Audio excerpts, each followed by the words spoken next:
শাকিব খানের দুই প্রাক্তন অপু বিশ্বাস ও শবনম বুবলি, যদিও বাস্তব জীবনে তারা দুই বিপরীত মেরুতেই অবস্থান করছেন, কিন্তু জানেন কি এক সময় অপু বিশ্বাসকে বুবলি নামে ডেকেছেন শাকিব?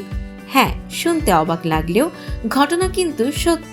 2011 সালে মুক্তিপ্রাপ্ত চলচ্চিত্র মনের ঘরে বসত করে শাকিবের বিপরীতে ছিলেন অপু বিশ্বাস, আর তার চরিত্রের নামই ছিল বুবলি। ছবিটির কারণেই সে সময় অপু বিশ্বাসকে বুবলি নামেই ডাকতে হতো শাকিবকে। প্রায় 14 বছর আগে নির্মিত এই সিনেমা সে সময়ে ব্যবসায়িকভাবে বেশ সফল ছিল। বর্তমানে ইউটিউবেও দেখা যাচ্ছে অপু শাকিবের মনের ঘরে বসত করে, যেখানে অপু বিশ্বাসকে বুবলি চরিত্রে দেখে নানা মন্তব্যে ভাসাচ্ছেন নেটিজেনরা।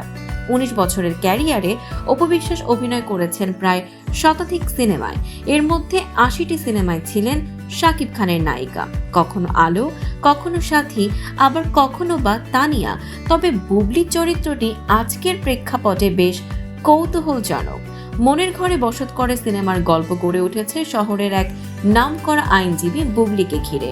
শৈশবে পরিবারের সঙ্গে কক্সবাজার ভ্রমণে গিয়ে অপহৃত হন বুবলি।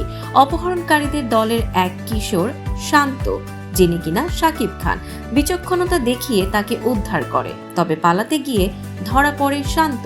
তাকে ব্যবহার করে পুলিশ চালায় বড়সড় অভিযান। গ্রেপ্তার হয় সন্ত্রাসীরা। ভ্রমণ শেষে বুবলি পরিবার সহ ঢাকায় ফিরে আসে। এদিকে শান্তও ঢাকায় এসে খুঁজতে থাকে সেই ছোট্ট মেয়েটিকে। অন্যদিকে বুবলিও শান্ত স্মৃতিকে লালন করে এগিয়ে যায় জীবনে। এরপরই শুরু হয় দুই হারিয়ে যাওয়া আত্মার মিলনের গল্প।